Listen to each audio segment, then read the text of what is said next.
Thank you, sir. Sure. So, can we start now, sir? Please. Okay. Good evening, everyone. As we all know, this month we have started discussions on lung cancer. Today we have been very fortunate to have Professor Durgatosh Pandey, studies professor and head surgical oncology at Homi Bhabha Cancer Hospital, which part of Tata Memorial Hospital at Varanasi, and sir is very much interested about thoracic oncology. I was fortunate to be associated with him at AIMS New Delhi when sir was faculty over there, and we have seen the kind of progress of in thoracic oncology in his presence. Welcome you, sir, for this evening session on discussion on lung cancer, and today's topic which sir will be taking is surgical approach in early stage lung cancer. Over to you, sir, and may I now request you to please start your talk. Yeah, thank you very much, Dodul, and good evening, everybody. We will be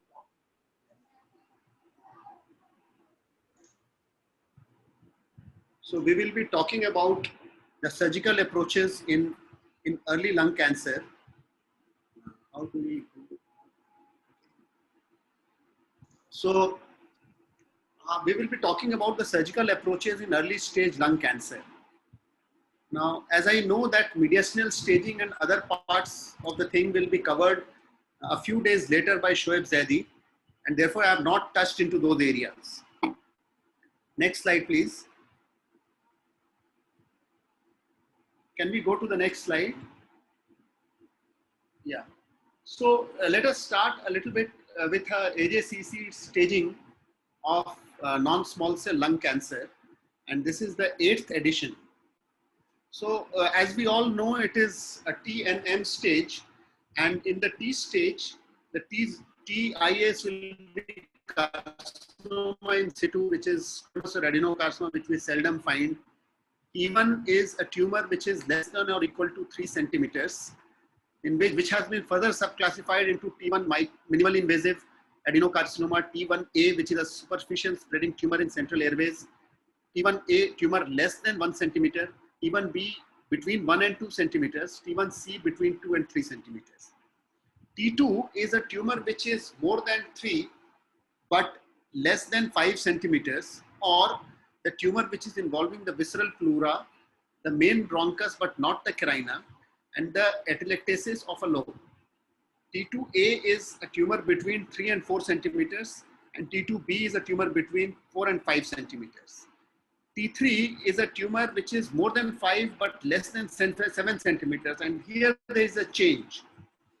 They have classified a 7 centimeters thing as a boundary between T3 and T4, which was not present in the 7th edition of AJCC. So T3, 5 and 7 centimeters, 5 to 7 centimeters, or it invades the chest wall, pericardium, phrenic nerve, or separate tumor nodules.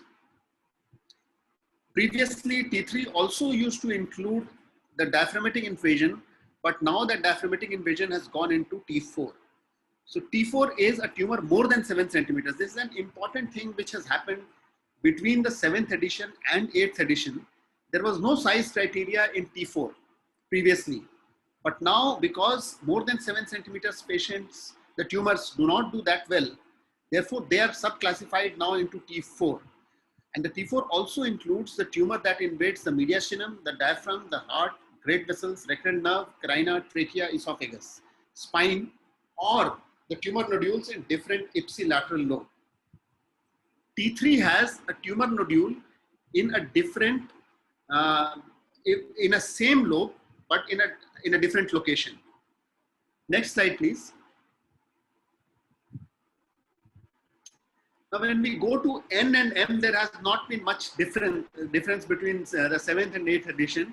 The N0 is no regional nodal metastasis. N1 is metastasis into the ipsilateral pulmonary or hilar nodes. N2 is metastasis in ipsilateral mediastinal or subcarinal nodes. And N3 is metastasis to contralateral, mediastinal, hilar, or to the supraclavicular nodes. M1A is a malignant pleural or pericardial effusion, or separate tumor nodules contralateral. M1B is single extrathoracic metastasis, and M1C is multiple extrathoracic metastasis. Now here they have subclassified M1 between M1A, B, and C. Now putting everything together, next slide please. Now the thing which we see up to 2B. So let's look at this slide very carefully. All T1 N0 is stage 1A, right? T1 N1 is stage 2B.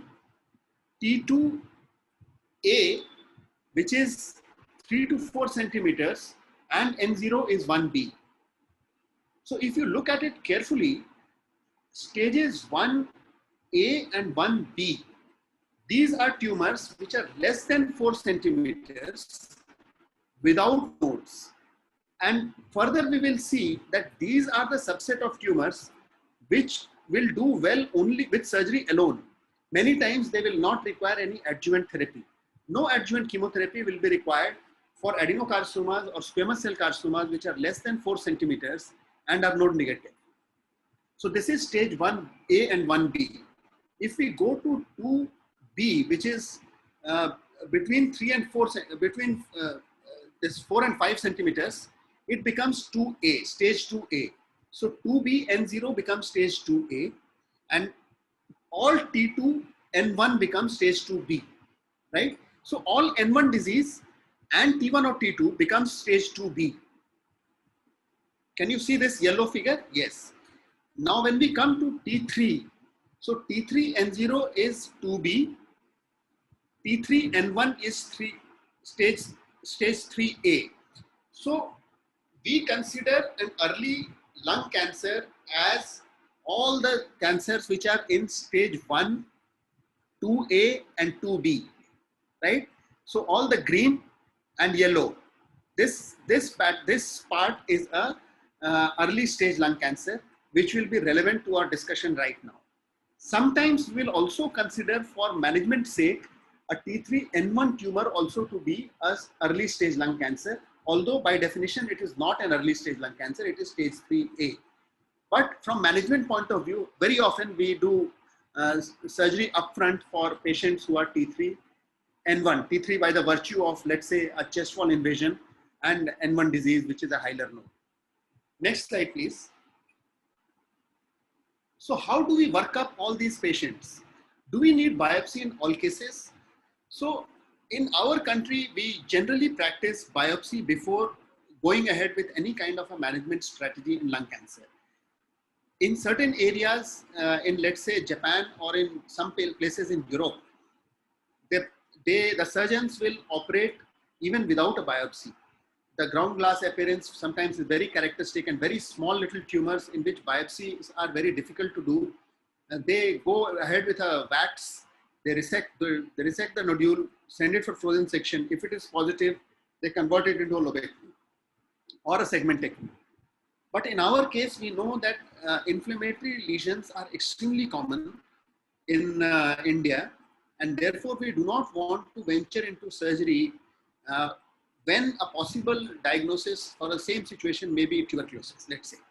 So in such situations, very exceptionally, that we will go ahead with surgery without a biopsy. So for all practical purposes, for all lung cancers, a true cut biopsy or a bronchoscopic biopsy will be required as a part of workup.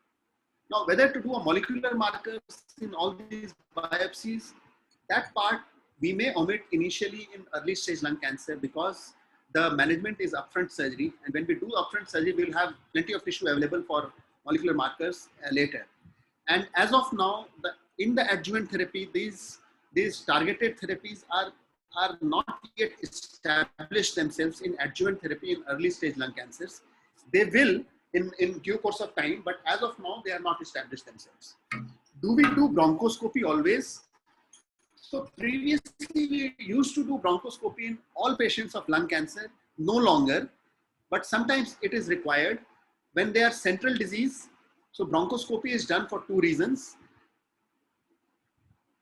So bronchoscopy is done for two reasons. One is when to get biopsies in central lesions when the true cut biopsy is difficult and not available for the central lesions, because it is more dangerous to do biopsies in central lesion rather than peripheral regions.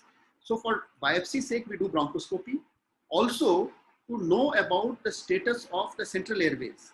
For example, we know that there is a lesion in the hilum, and we know that there is an atelectasis of, let's say, right upper lobe.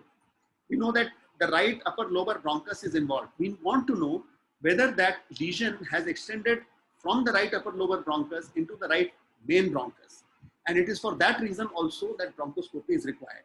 Sometimes when you know that there is a left-sided tumor or a right-sided tumor, we want to know whether how far it is from the carina, whether the carina is involved or not. These are important issues which decide about the management and the kind of surgery that we do. So bronchoscopy when there is a central lesion, otherwise it's not really required. For peripheral lesions, outer 1/3 or even middle 1/3 of the lung, if there's a tumor there, we generally do not prefer to do a bronchoscopy in such patients. However, when we are doing a surgery,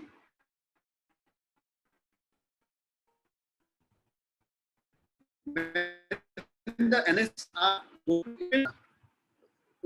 we want a single lung ventilation, and they will do it with a double lumen tube. So when they are putting that tube, then at that point of time, it makes sense for us to do a bronchoscopy. Next, please. Now, as a part of staging workup, a PET CT is now a routine part of a staging workup for lung cancer. Previously, we used to do CT scan of the chest and abdomen and a bone scan. But nowadays, it is now a consensus that a PET CT should be done in all patients of lung cancer as a part of staging workup. Mediastinoscopy, EBUS and EUS, I will skip because Dr. Zaidi will cover it after a few days. So I will skip that. This is a part of mediastinal staging, which is also important, but it will be discussed in a different class. Now, brain imaging. Now, when do we do a brain imaging?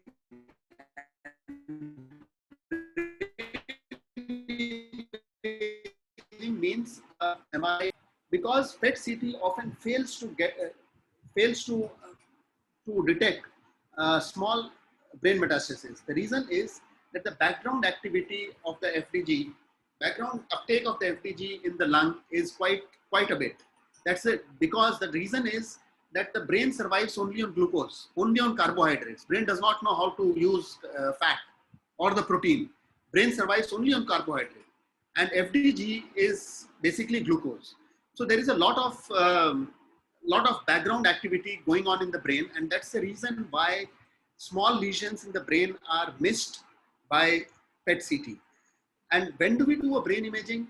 For early stage lung cancer, generally speaking, it is not required unless the patient is symptomatic.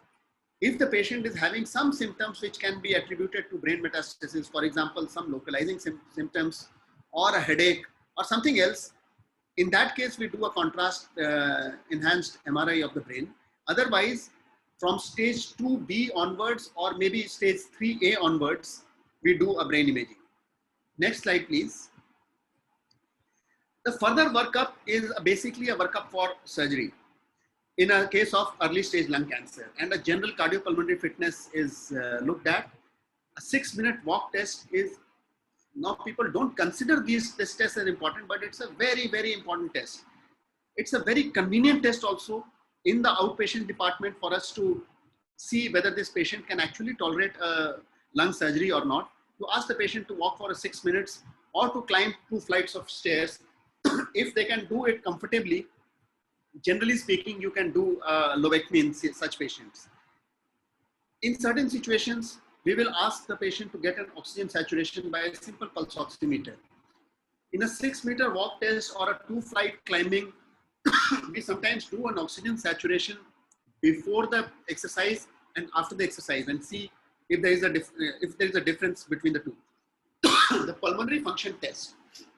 PFT is a very important investigation for any patient who is going to undergo surgery for lung cancer. And in PFT, the value which is the most important value is FEV1, forced expiratory volume in the first second. This gives a lot of information about the fitness, the pulmonary fitness of the patient. Now, we should go in a little more nuances are there in FEV1 and FVC, which I think I'll just discuss a little bit. If the FEV1 is less than 1.2 liters, generally speaking, the patient is not a very good candidate for a pneumonectomy. Less than 1.2 liters or less than 40% of the expected. The patient generally is not a very good candidate for a pneumonectomy. If it is less than 800 ml or less than, let's say it is 25% of the expected, then the patient is a very high risk case of even a lobectomy. And the patients who are at a high risk of lobectomy are generally pushed into either a sublobar excision or an SBRT if the patients are, if the tumor is okay for that SBRT purpose. Now, sometimes we must remember, and this we have taken from liver surgery, that the part of the tumor, that part of the lobe which has the tumor is actually not functioning that much. When we remove that part, the expected post-operative predicted FEV1 is not mathematically calculated. Is generally, we do it mathematically in case of lung. But in liver, when we calculate the predicted post-operative liver volume, that is the FLR, functional liver reserve, then we subtract the part of the volume of the tumor from the volume of the tissue removed, the part of the liver removed. Now, same thing has not been yet applied for lung cancer surgeries, but we must understand that sometimes the whole, let's say that there is a tumor in the right lower lobe. And because of the tumor, the entire right lower lobe is atelectatic. It is not functional. When we do a pulmonary function now, we cannot predict that when we remove this part of the right lobe, our pulmonary function will reduce by this volume of the right lobe because it is anyway non-functional. So these are the nuances wherein we should look at how much of the lung we are going to remove, what part of the lung is non-functional that we are going to remove now, and whether removing that part of the lung, what would be the post-operative predicted FEV1. If the predicted post-operative FEV1 is more than 40%, this patient can undergo a pneumonectomy, and which is not always mathematical. We have to calculate in different means. Next slide, please. Next slide, please. Yeah. So the standard treatment of lung cancer is a very simple slide. T1 N0 M0 surgery, T2 to T3 N0 to N1 surgery followed by adjuvant chemotherapy. N2 disease. If the patient has N2 disease, the patient goes for either a neoadjuvant chemotherapy or a chemoradiation followed by surgery or a definitive chemoradiation.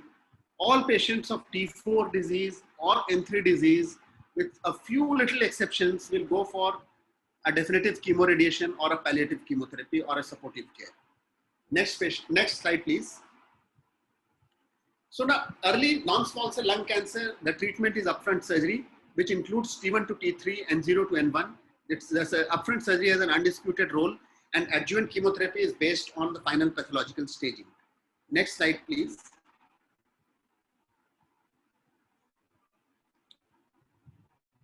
Next slide, please. So T1 to T3, as we already said, the standard. Can we go previous slide? Can we go to the previous slide? Yeah. So standard practice is surgery, but when do we do adjuvant chemotherapy?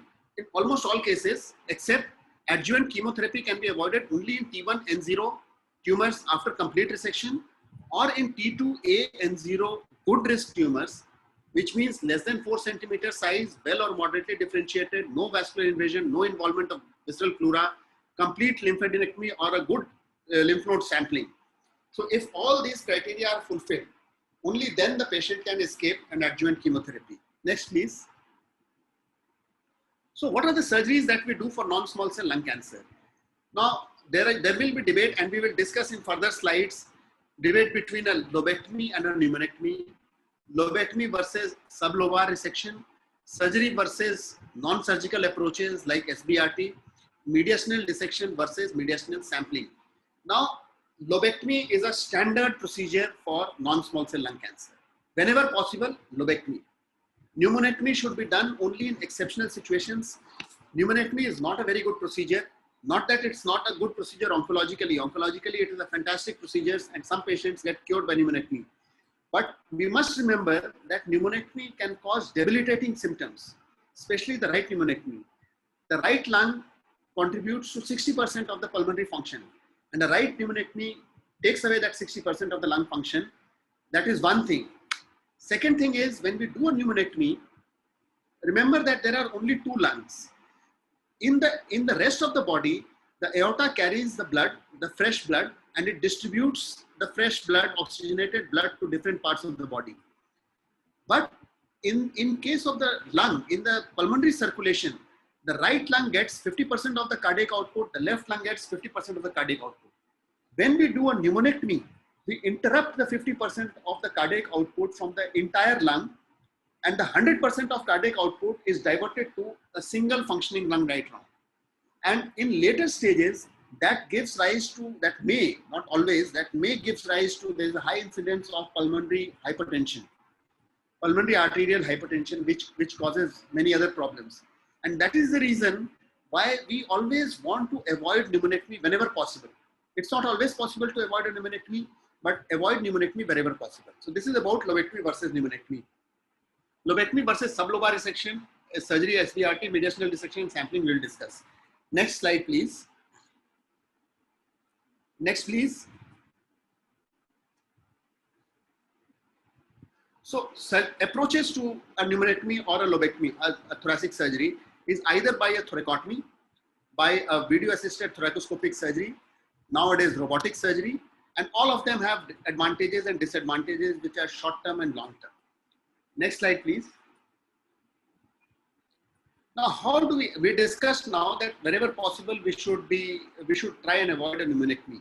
But sometimes the tumor is in the main bronchus, or it is just including the main bronchus. How do we avoid the pneumonectomy? So there are techniques like sleeve resection or other forms of bronchoplasties, which if it is in the armamentarium of the surgeon, then a pneumonectomy can be avoided. Next slide, please.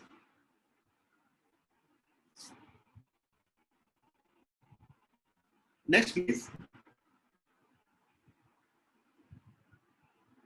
So this is just an illustration. The first one is about a sleeve resection. You see that this patient has got a tumor in the right. This is the right side, this is the left side. And in the right upper lobe, which is encroaching the right main bronchus. So in this case, we divide the right main bronchus. Here, divide the right intermediate bronchus and remove the upper lobe, and then anastomose these two together. The right main bronchus to the right intermediate bronchus, low bronchus, we anastomose them together. This is called a sleeve resection. The other one is a wedge bronchoplasty, in which the continuity of the right main bronchus is maintained. We remove this, and then the wedge of the bronchus which is removed is transversely closed. And this is a wedge bronchoplasty. Next, please. Now, these bronchoplastic techniques will help us in converting a pneumonectomy to a lobectomy in several situations. Now, less than lobectomy, sublobar resection, is it possible? Wedge resection and segmentectomy. Now we'll discuss in a further few slides. Next, please. Now, in a patient selection, for how do we select a patient for a sublobar resections? The selection criteria would be tumor smaller than 2 centimeters. Sometimes it can be extended to 3 centimeters. The ability to achieve a resection margin of greater than 1 centimeters, and the ability to perform a segmentectomy rather than a wedge resection. So whenever we do a sublobar resection, a segmentectomy is preferred over a wedge resection. And a predictor, next slide please. We've gone to the next slide. And on the CT scan, the predictors for successful sublobar resection will include the location within the outer third of lung parenchyma, lesion which is smaller than 3 centimeters in diameter, and no evidence of endobronchial involvement. If the patient satisfies all these criteria, a sublobar resection can be successfully done. But there was a long time back, this was published in the 90s, a long time back, in Memorial Sloan Kettering Hospital, they did randomized controlled trial between a lobectomy and a sublobar resection. So 247 patients with clinical T1N0 disease were randomized, and they saw that there was a 30% increase in overall death in sublobar resection versus lobectomy, and which was a 50% increase in cancer-related death rate in sublobar resection, and loco-regional recurrence was seen in 21 patients in sublobar resection versus 8 in lobectomy. All these p-values were significant, and therefore this sublobar resection, they said that it's not a good procedure. A patient should have undergo a lobectomy, and a sublobar resection is an inferior procedure to a lobectomy. That was the conclusion of this publication. Next slide, please. And therefore, this sublobar resection went into oblivion for a number of years. Then there was a meta-analysis, which again said the same thing, that in most of the situations, the meta-analysis does not support a sublobar resection. Next, please. Next slide, please. Yes. So now interest has again come out within the US as well as in Japan for sublobar resection because of the advent of mainly the screening modalities for lung cancer. Now, the screening modality of lung cancer is now picking up very small lung cancers, and people have started questioning the need for lobectomy in such small little lung cancers, and therefore now there are two trials which are undergoing. One is the JCAG trial, which is in Japan, which is comparing a segmentectomy versus lobectomy in peripheral stage 1A non-small cell lung cancer. And if they find an intraoperative node positive disease, which they do with a mediastinoscopy or by doing a mediastinal dissection, they convert into a lobectomy. In the United States, there is another trial which is going on, a CalGB trial, which is a wedge resection or a segmentectomy. So they have included all kinds of sublobar resection versus a lobectomy, again in peripheral stage 1A non-small cell lung cancer, and a mediastinoscopy is performed in all patients. If it is a node positive disease, they are excluded from this trial. Now, the next controversy was mediastinal lymph node sampling versus a systematic dissection. Next, please. Next slide, please. So there was an EchoScope Z0030 trial in which T1, T2 tumors, N0, N1 non-hilar disease, 1,023 patients were randomized between sampling and dissection. And the station sample, you will learn from Dr. Shoaib Zaidi when he talks about mediastinal staging, about what are 2R, 4R, 7, 10R, etc. Briefly, 2R is an upper on the right side. R means right? L is left. So 2R is upper paratracheal node, 4R is lower paratracheal node, 7 is subcarinal node, and 10 is hilar. So 10 is right side is hilar. 5 and 6 are subaortic and paraortic nodes. 7 again is subcarinal, and 10 is a hilar on the left side, 10L. So these were either systematically dissected or were sampled. And they found that there is no difference in survival. The median survival is 8.1 years versus 8.5 years in favor of dissection, but there was no real statistical difference. Occult N2 disease was seen in 4% in the mediastinal lymph node dissection arm. Next, please. So our practice here is to do a complete mediastinal dissection, but if somebody is doing a mediastinal staging, it's okay. I mean, the randomized control trial, the EchoScope trial, proves that there is not much difference between mediastinal dissection and mediastinal sampling. Now, what are the alternatives to surgery? In small lung cancers, early stage lung cancer, stereotactic body radiotherapy, SBRT, is emerging as a good alternative to surgery in selected cases. Next, please. Unfortunately, the evidence for SBRT is very scattered, and not many studies have been done for SBRT, primarily possibly because the lung cancer initially goes to a surgeon and a radiation oncologist only receives the patient when the patient is referred to the radiation oncology people. And I would accept this, that patients who are not considered a good candidates for surgery are often referred to radiation oncology colleagues, and these are the patients in whom the SBRT experience comes. But we had a matched pair analysis of a stage 1 non-small cell lung cancer treated with lobectomy, stereotactic radiation, or a wedge resection. And they find a very interesting thing. So if the patient is getting a lobectomy, you see the 5-year survival here.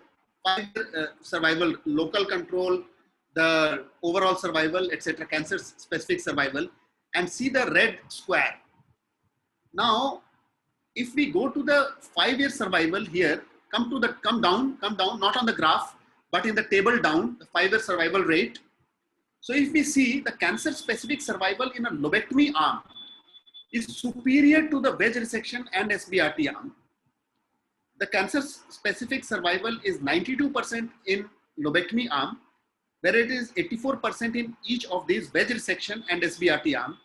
The overall survival is 81% in lobectomy arm and 53 versus 46% in wedge resection and a SBRT arm. So what does it show? It shows that if a patient has to undergo a sublobar resection, then SBRT is an equally effective alternative. However, if the patient is fit to undergo a lobectomy, then a lobectomy is a superior alternative to both the sublobar resections and SBRT. This was the conclusion of this matched pair analysis thing. Next, please. So 3 randomized trials were initiated between SBRT versus surgery, and Roselle Star trial, EchoScope trial, RTOG trial, but all 3 studies were closed very early due to very poor accrual. And again, it is probably because of the referral patterns, and therefore we do not have a complete answer as to which patients should undergo actually the SBRT. Now we come to the adjuvant therapy. Now, which patients can avoid adjuvant therapy? What chemotherapy regimes? Is there any role of biological agents? Role of radiotherapy as an adjuvant? Now, as we had discussed, that the only patients who can avoid adjuvant therapy are those patients who have tumors less than 4 centimeters in size and have all the good risk factors, which means they have a well to moderately differentiated tumor, no LVI, and there is no visceral pleura involvement, and there is no involvement of the main bronchus. So these patients can avoid adjuvant therapy, and surgery alone is a potentially curative modality for these patients. Now, previous slide, please. I wanted to discuss a little more about other things. Yes. So what chemotherapy regimes? It depends on what kind of tumor it is. For squamous carcinomas, there is a different regime. For adenocarcinomas, we have pemetrexed and carboplatin. For squamous carcinomas, sometimes paclitaxel also helps. Role of biological agents. Now, if you do an EGFR ALK for all these tumors and find that the EGFR and ALK are positive, then biological agents are coming now. They are being investigated as adjuvant therapy, but they have not established themselves in adjuvant setting. Is there any role for radiotherapy? No, unfortunately, unless there is a residual disease, or if the patient has N2 disease, these patients will not be considered for adjuvant radiotherapy. So radiotherapy has a very limited role in early stage lung cancer in an adjuvant setting. Of course, they have a role as far as SBRT is concerned, but they have a very limited setting role in adjuvant setting in an early stage lung cancer. Occasionally, when we do a mediastinal sampling instead of a mediastinal dissection, and we find a few lymph nodes, one lymph node is positive, then these patients are referred to radiotherapy for an adjuvant radiation therapy. But if we do a mediastinal dissection and we find a single node positive, these patients, unless there is the node is large and there is an extranodal spread, do not really require adjuvant radiotherapy. Next, please. Now, adjuvant therapy was investigated in several trials. One was an IALT trial, International Adjuvant Lung Cancer Trial, NCI Canada trial, CalGB trial, and they have shown an overall survival benefit in stage 1B, 2, and 3A patients. Next, please. IALT randomized 1,867 patients from stage 1 to 3A. 5-year overall survival was 44% versus 40%. 5-year disease-free survival 39 versus 34%. A difference of about 4 to 4.5% was seen with an adjuvant chemotherapy. Next, please.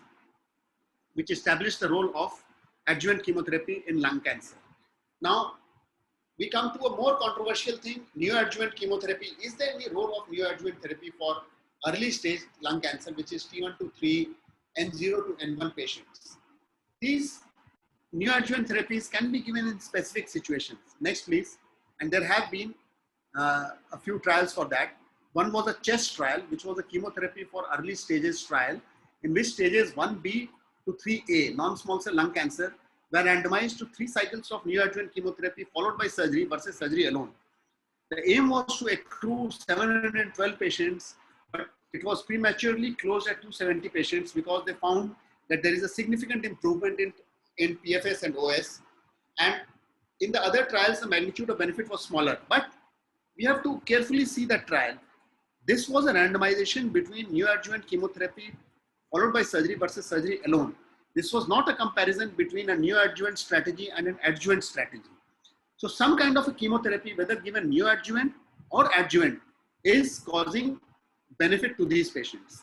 Next slide, please. Next, please.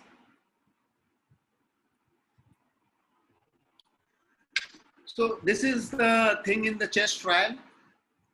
The neoadjuvant chemotherapy versus the surgery, they found a benefit in all these patients. Next, please. In PFS and OS. Then there was a trial, which was a NATCH trial, neoadjuvant versus adjuvant, Taxol carboplatin HOPE trial. Now, again, the stage 1A to 3A patients, 624 were randomized. It was a 3-arm study. It was a comparison between a neoadjuvant strategy and adjuvant strategy versus surgery alone. So they found that neoadjuvant and adjuvant both have a little bit advantage over surgery alone. In this study, it was not found that difference to be statistically significant. However, there was an advantage of the chemotherapy arm, whether a neoadjuvant or an adjuvant arm. There was some advantage over the surgery alone arm, but there was no difference whatsoever between neoadjuvant strategy and adjuvant strategy, which means that these patients will benefit from some kind of a chemotherapy, whether it is given neoadjuvant or adjuvant, it doesn't matter. Next, please. Next, please. So about the adjuvant or a neoadjuvant thing, our practice has been in early stage lung cancers to give adjuvant chemotherapy after the surgery, but sometimes we give neoadjuvant therapy also. When do we do that? Now, there are institutions which do medicinal staging very routinely and religiously. For those situations, they exclude the N2 disease from surgery absolutely, completely.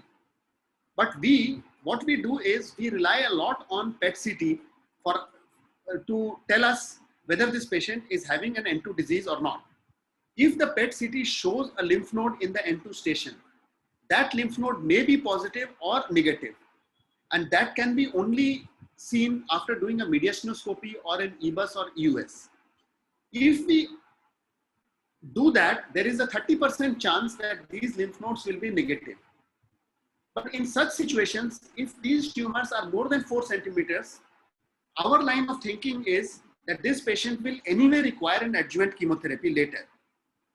And this patient has a doubtful node at a N2 station. So why don't we give a neoadjuvant chemotherapy and not give the adjuvant chemotherapy later? And that neoadjuvant chemotherapy will be fine for an early stage lung cancer as shown by the NATCH trial, and will also be okay in case this patient has an N2 disease. So these are the specific situations where we give neoadjuvant chemotherapy, but by and large, for all these early stage lung cancer patients, we do surgery and follow it up with adjuvant chemotherapy in case the histopathological report shows that such therapy is required. Now we go to specific surgical situations. Next slide, please. Now, chest wall invasion. Chest wall invasion is a T3 disease. Now, in such situations, if there are mediastinal lymph nodes, which is an N2 or N3 station nodes, it is a contraindication for an upfront surgery. T3 N0 tumors have a 5-year survival of 40%. T3 N1 has a 5-year survival of 20%. And that is the reason why the staging has changed from 2B to 3A in T3 N1 patients. So T3 N0 chest wall patients, because T3 T3 is a large group between 5 and 7 centimeters. There are other things also in T3, pericardial involvement, etc., etc. But T3 is specific to chest wall and N0 has a 5-year survival of 50 to 60% after complete resection and an adjuvant therapy. Next, please. And therefore, chest wall resection must be done. Next, please. Next slide, please. Hello. Yes. So chest wall resection, when we are doing, it's an en bloc resection of the chest wall. It is not just resection of, previous slide, please. Previous slide. Previous slide, please. So it is not just resection of parietal pleura, and believe me, en bloc resection of chest wall with a lobectomy, it does not add to morbidity significantly. It ensures an R0 resection because there is no role for R plus resection in chest wall involvement. If we do just a parietal pleura resection, majority of our resections will be R plus resection. And in these patients, the 5-year survival will be less than 5%. And we have seen that en bloc chest wall resection in a T3 tumor, which is only because of chest wall, has a 5-year survival of 50 to 60% after complete resection. So a chest wall with a lobectomy must be done. Next, please. Next, please.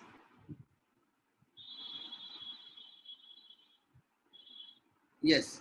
So these are situations which are other than the chest wall resection. In this case, there is a pericardial involvement and the pericardial resection has been done. Next, please. So another thing is Pancoast or a superior sulcus tumor. Now, by definition, this does not fall into an early stage lung cancer, but again, it is a T3 disease. I just brought in a few slides of Pancoast tumor only to highlight that surgery is an important component in Pancoast tumor. If we find a superior sulcus tumor, it is not always an inoperable situation. And these patients will do well with a neoadjuvant chemoradiation followed by surgery. So by definition, a lung cancer that is arising at the apex of the lung that involves the structures of the apical chest wall. The invasion of apical chest wall is required at the level of first rib. T3 tumor, it is either T3 or T4. Involvement of D1 to D2 nerve roots or first rib makes it a T3 tumor, or involvement of C8 or higher roots, cords of brachial plexus, subclavian vessels, or vertebral body or lamina makes it T4, and these T4 are unresectable tumors. We can only resect those patients which are T3 Pancoast. Next, please. Next slide, please.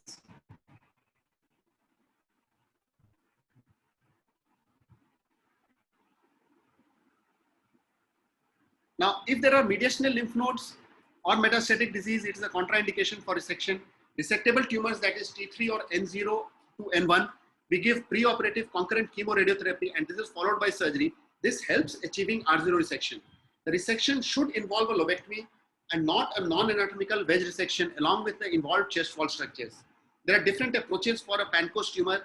In case there is a talk about chest wall resections and Pancoast tumor in some next classes, I'll be happy to show a video of Pancoast tumor then. Next, please. Next slide, please. T4 or N2, N3 tumors are advanced tumors. They are unresectable, non-metastatic disease, definitive chemoradiation. They are not candidates for curative intent treatment. Those patients who are not candidates for curative intent treatment, they go palliative radiation on radiotherapy. Occasionally, surgery is done with vascular resection and reconstructions, but these surgeries are very infrequently performed. I have never done such a surgery in T4 tumors, which are Pancoast tumors. Next, please. Next slide, please. Now, occasionally we have central tumors which are T4, and these are generally treated with chemoradiation, but occasionally surgery can be considered. These are tumors which are just encroaching the carina, let's say. And the surgery is not being done only because it is encroaching carina. But some studies have shown that 5-year survival is up to 28% if we can do a complete resection even in T4 N0 tumors. But this should be approached with a lot of caution because the post-operative mortality is very significant. Occasionally, people have resected the superior vena cava, atrium, aorta, and vertebral body also. But such heroic surgeries apart, my concern in these situations, the only kind of situations where I have done such surgeries is when the tumor has just gone up to the touching the carina, wherein we can take a margin and do a kind of a wedge bronchoplasty. We do a pneumonectomy and a wedge bronchoplasty, or in situations, very specific situations, when the lung, it is not a non-small cell lung cancer, it is rather a salivary gland tumor like mucoepidermoid carcinoma or an adenoid cystic carcinoma of the lung, which is involving the carina. There, chemoradiation is not the answer, and surgery will give you an excellent result if it is possible. And in such situations, we have done left pneumonectomy with carinal resection and anastomosis of trachea to right main bronchus. And sometime later, if there is a class, I will be happy to show another video of a left carinal pneumonectomy. So next slide, please. But by and large, such tumors will go for a chemoradiation. This is one example of a situation where if you see the illustration, there is a tumor in the right main bronchus and there is erythema. The tumor has just encroached into the carina. Now, if we see in the handmade diagram, the erythema has encroached the carina. In such a situation, what we did in the surgery, we did a pneumonectomy and we resected a part of the carina, not complete resection, but a part of carina just to achieve margins. And then this defect was closed transversely so that the left main bronchus and the main trachea continuity was established. Next slide, please. Next, please. The surgical advances have been muscle sparing thoracotomy, the video assisted thoracoscopic surgery, robotic thoracoscopic surgery, and I'm sure in the next class, Dr. Shoaib Zaidi will highlight on robotic and VAT surgeries. As I explained, bronchoplastic procedure I have already explained. Similarly, there are angioplastic procedures. Now, the same thing which we do for bronchus, either a sleeve resection or a bronchoplastic techniques, the same thing can be done for the pulmonary arteries. Again, a wedge resection followed by a closure or a sleeve resection followed by anastomosis. Next slide, please. Next slide. This is all done for the preservation of parenchyma. Here we can see that we have done an right upper bilobectomy and we have done a wedge bronchoplasty. We have resected a part of the tumor, the path of the right main bronchus as well, going beyond the right upper lobe bronchus. And this hole is closed transversely. And that's the closure. And these kind of things, if we don't do, then this patient goes for a pneumonectomy. If we can do such a procedure, then the right lower lobe can be preserved. And which is a very good thing to do because pneumonectomy, as we know, has got a lot of problems later. Next slide, please. Mediastinal lymphadenectomy. Next, please. Next slide. So our practice is to do a mediastinal lymphadenectomy in all situations. Here we can see on the upper part that there is a trachea and there is a right main bronchus and the left main bronchus. The upper paratracheal, the lower paratracheal, the upper paratracheal subcarinal resection has been done. On the lower part, it's on the left side. And on the left side, we can see the arch of aorta, and this is the recurrent laryngeal nerve going there, and the lymph nodes in the subaortic station and the para-aortic stations have been removed, in addition to the hilar lymph nodes. Next, please. Next slide, please.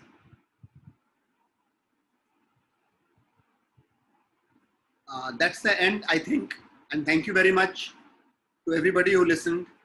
And thanks, Dodul, for this patient hearing of everybody. If there is any question, I'll be happy to take. Thank you so much, sir. As usual, you are always amazing in your talks, and your zeal and enthusiasm regarding thoracic surgery is nothing to be mentioned separately. You all know about this. Any question? Let me check the chat box.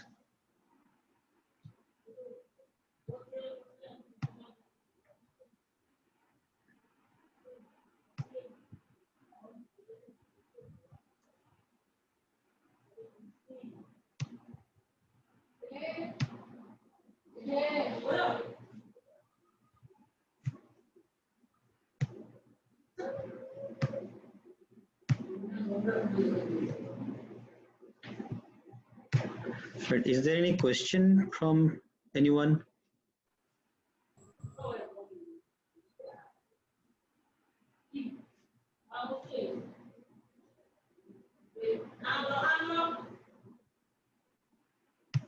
Can you please unmute yourself?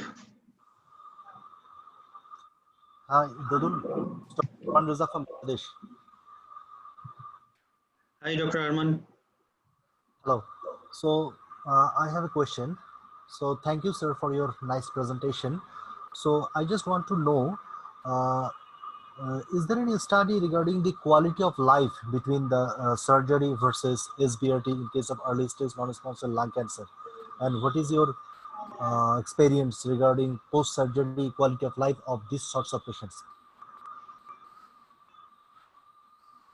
As I mentioned, there were 3 randomized trials which were initiated to compare SBRT and surgery, and they had not just the oncological outcomes, but they also had in mind to see the quality of life issues.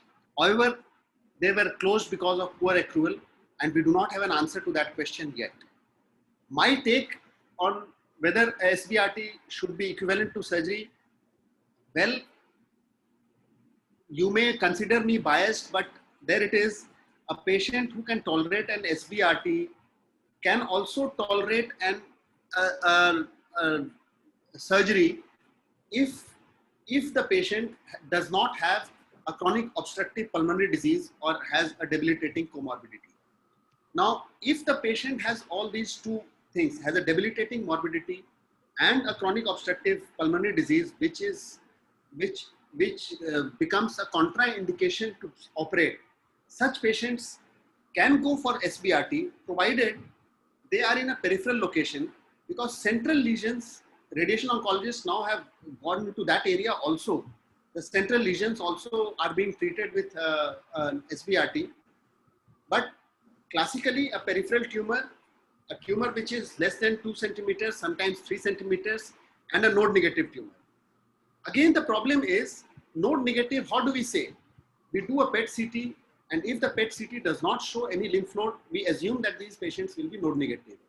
But when we subject these patients to surgery, we do either a systematic mediastinal lymphadenectomy or a mediastinal lymph node sampling, which takes care of the N1 nodes, N2 nodes, and we remove, along with lobectomy, all the nodes which are in the N1 station.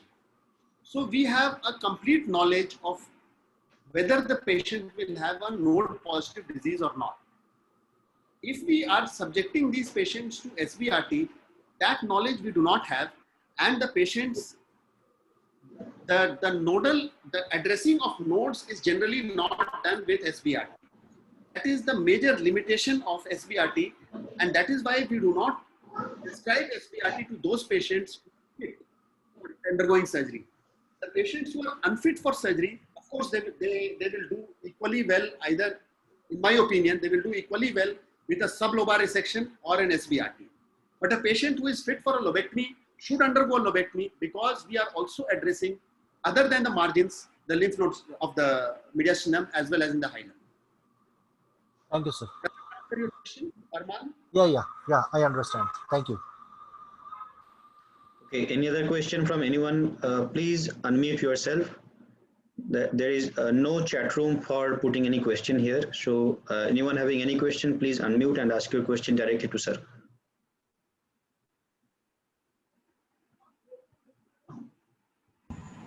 Hello. Yes, Dr. Pandey. Sir, if you are planning that patient is the candidate for surgery and you are planning chemotherapy, whether you prefer to give it in neoadjuvant or as adjuvant? So one answer to this question is, if you want an exam answer, it is an adjuvant chemotherapy. So early stage lung cancer, it's an adjuvant chemotherapy. You are talking about early stage lung cancer, I assume? Yes, sir, early stage lung cancer. Yes. Early stage lung cancer, it is an adjuvant chemotherapy. We do surgery followed by adjuvant chemotherapy based on the histopathological report, right? Yes, But sir. as I said, there will be specific situations where the patient will benefit from a neoadjuvant chemotherapy, and those specific situations are, in case you think that it is an early stage lung cancer, a PET CT shows a small little lymph node in the right paratracheal area in a tumor which is in the right upper lobe, let's say. Okay. Now there is a PET CT which is showing lighting up that right paratracheal node or a right subcarinal node. We know that in some situations these nodes will be negative. So if you are going with a mediastinal lymph node, mediastinoscopy or an EBUS or an EUS in order to prove that lymph node, and we prove that that lymph node is negative, then we go for surgery followed by adjuvant chemotherapy. If that node is proven to be positive, this is no longer an early stage lung cancer. It becomes an N2 disease, which is treated with a neoadjuvant strategy followed by surgery, right? That's the standard thing. But in certain situations where either conceptually or because of logistics, we are not doing a mediastinal staging in all patients. In such situation, you assume that this is N2 disease with a 30% error. We assume that it is an N2 disease. So there is a 30% error that this may not be an N2, this may just be N1. And you give the patient neoadjuvant chemotherapy. And that is the only situation where I would give neoadjuvant chemotherapy in a patient who might have an early stage lung cancer. Is that clear, Pramod? Yes, sir. Yes, sir. Thank you so much, sir. Okay, thank you, sir. Anyone having any more question? Well, so I think, sir, there is no more question from the participants. I really like this fact that you actually acknowledge that patients do not come to radiation oncologists for discussing about the option of SBRT in early stage lung cancer. And they're actually, we get the referral when the patient is actually inoperable for many bad factors, their poor cardiopulmonary reserve. So they are not a candidate for surgery. And then also the SBRT series shows almost comparable outcome in that group. So that's ongoing debate. I think there should be a study regarding this, who are candidate for surgical resection and then randomized. Now, sir, you must agree that the problem in US is their insurance policies. That changes many things. And perhaps we are in a situation where we actually can do this because our treatment does not depend on insurance and the government hospitals are not dependent on any money or anything. I agree, Dodul, and we should conceptually, I am very clear that, see, for doing any kind of a randomized trial, one has to have a clinical equipoise. Now, in my mind, a small lung cancers, I have a clinical equipoise between surgery and radiotherapy. There is no problem in that. The only problem is that in US, the problem is insurance. The problem is not the number of small lung cancers. In our case, the problem is not insurance, but our problem is the number of the proportion of patients who are coming with such small tumors is really small. Isn't it? That is true. So what is your take on low dose CT scan and detecting early stage lung cancer as on a community basis?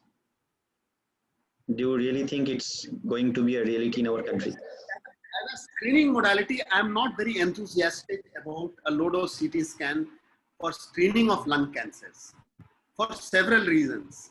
See, if you look at a concept of screening, only those, see, what is the final purpose of screening? The final purpose of screening is to reduce the mortality in that particular population. If mortality cannot be reduced, that screening does not have much value. And in my opinion, the screening has value only, and this is a very provocative statement that I'm going to make, the screening has value only in cervical cancers. No other cancer, the screening has value. In our country, we can go for a buccal oral cavity because it is very accessible. but nobody is thinking on those lines. Other than that, if you look at even breast, there are several publications now which are coming where they say that mammographic screening of breast cancer is not that beneficial as it was previously considered. Same here with lung cancer. Why? Because in white cervical cancer, because there is a progression from a non-invasive stage to an invasive cancer, and that progression takes about a few decades. 2 to 3 decades it takes for progression from a non-invasive cancer to an invasive cancer. That kind of progression is not seen in many. That is not seen in lung, that is not seen in breast, that is sometimes seen in colon, but colonoscopy is again an invasive procedure. So other than cervical cancer, I am not enthusiastic person about low-dose CT scan screening.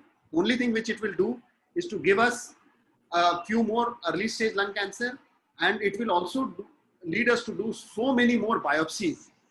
In our country especially, where inflammatory lesions are so common, a low-dose CT will pick up those kind of inflammatory lesions and will keep doing biopsies of those lesions. And that is the reason why I'm not very enthusiastic about a low-dose CT scan for a screening modality of lung cancer, at least in India. Thank you so much, sir. So we are now about to conclude this session. If any one of you have any further question, you can please raise your hand or you can ask the question. And if there is nothing, then we should thank sir for taking this pain and finding time from his extremely busy schedule, I know. Thank you so much, sir, for being with us. Thank you, Rohit. I look forward to all the meetings. Thanks. Good night, sir. Good night, everyone.